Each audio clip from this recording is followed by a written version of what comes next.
So Noah and the flood. People don't believe in climate change, but the sin of man can bring about a bunch of flood. That they believe. Absurd. A bunch of absurdities. Let's just talk about the flood for a second. So Noah and the flood, right? Man was sinful, and then he's going to bring a flood and just genocide the entire world, but he's going to save this one family. The one family is in the ark, and they took one of every sex into the ark, and then eventually they found an island, and then the waters receded, and God was happy. So that means everything that Adam and Eve was, and Abraham and Jacob and Esau, now it's all fucking Noah's family, right? There's a big problem with this flood myth. We've seen this flood myth over and over again.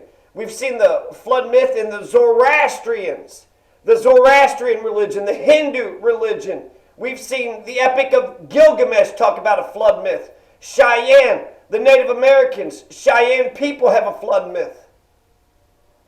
Empress's Nuwa's reign ended with a flood. And then you have Plato, Zeus, Prometheus. You have all this Greek gods that had a flood as well. Let's start out with Plato's Timaeus describes the flood. So in Plato's Timaeus, you had humans who were in the Bronze, Copper, Brazen Age that were pissed off. They had pissed Zeus off. Why was Zeus, the god of Olympia, the main man, the god of Olympia, the god that defeated the Titans? Why was Zeus pissed off? Well, the god with the thunderbolt that came from Cyclops? Zeus was pissed off at man because of the constant warring. Well, the sin of man, the evil of man, well, that's more specific. Man just keeps on killing and destroying and warring against each other, and he's fucking sick of it. So Zeus decides to kill all of humanity with a flood. Does any of this sound familiar? Prometheus was a part of this somehow. He's a titan. He gave humans fire, but then the eagles were pecking out his spleen because the Olympian gods didn't like that man had fire. So Zeus is going to kill humanity with the flood, but he tells the secret plan of his genocide of all the world's mankind to a man named Deucalion. So now Deucalion is going to repopulate the earth. Zeus tells Deucalion, advising him that he's got to build an ark. Well, Jesus Christ, Deucalion, he's going to build an ark the exact same way that Noah's doing. So this Deucalion guy builds an ark to be saved, and then after 9 days and nights, then the flood is over, the water recedes, and the ark lands on a mountain. My God, if that's not the exact same goddamn flood myth of Noah out of Genesis, I don't know what is. In Cheyenne, the North American, Native Americans on the Great Plains, they believe that a big flood had altered their history from the Missouri River Valley. In the Hindu mythology, you had Satapatha Brahmana text and the Puranas.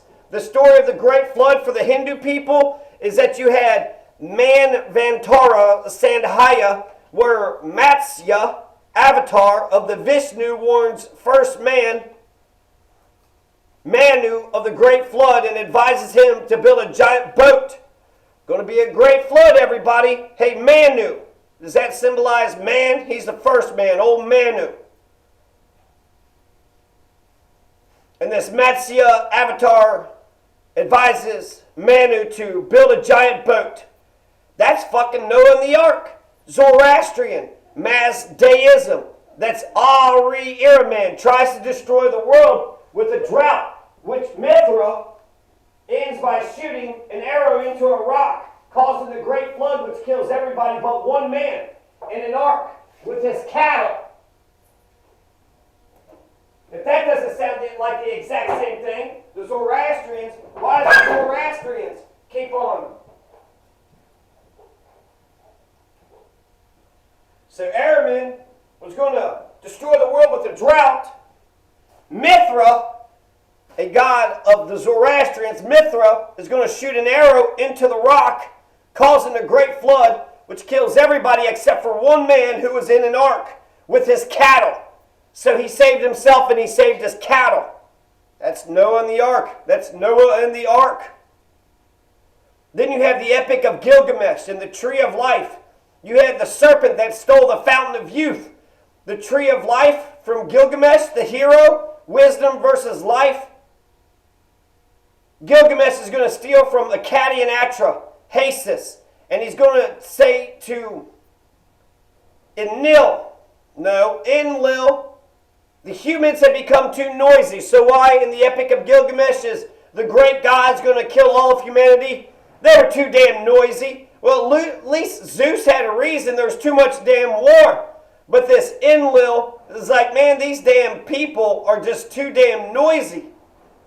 So you had Ea, who made the humans out of clay and divine blood, and mourns Utnapishtim of the impending flood and gives detailed instructions on how to build a boat. Detailed instructions, build a boat, there's an impending flood, the Genesis. There's one thing to be said about the wisdom of the tree of life of good and evil. The tree of good and evil. What is that story saying? It's basically saying, do you want life? Do you want to just live in the garden? Or do you want to be wise? And because man took a bite of the apple and ate from the tree of knowledge of good and evil, that's saying that we wanted wisdom in addition to living our life. We didn't want to just run around like a wild thing. Run around like a wild thing not knowing what the hell was going on. We wanted to know what was going on. But that's taking it a step too far.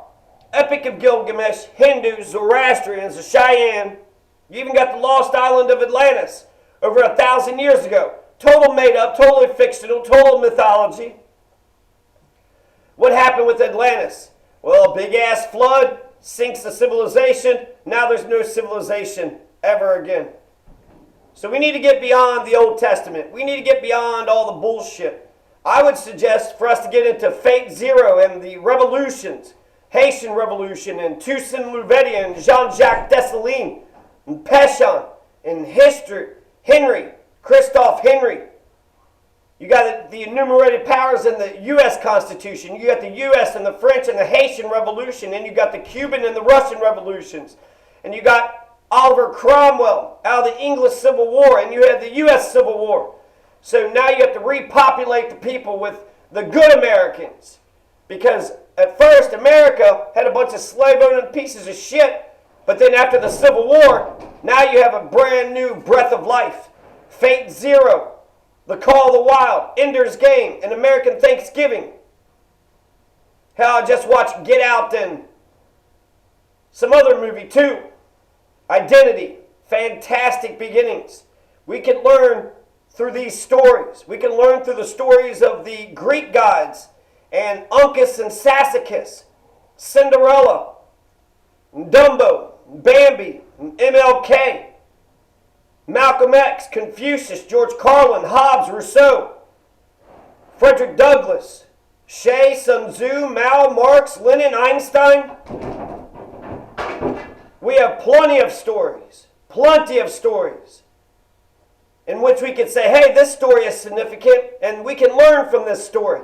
The Call of the Wild had the fight between Buck and Spitz. You got American Thanksgiving, Uncas and Sassacus and Usamiquin and Weetamu and Massasoit and Metacama and Woo-Tanuk, Woo-Tonk. Don't tell me you don't know about Woo-Tonk and Wamsutta and Kanuski. Of course, the Cheyenne, Cherokee, Corbiton, Pocasset, Shawnee, Hopi, Kiowa, Potawatomi, the Yaqui, Pecan, Narragansett, the Pequot, the Lion King, Williams Tinsdale, just writing the Bible into English, killed Williams Tinsdale. Why did we kill William Tinsdale?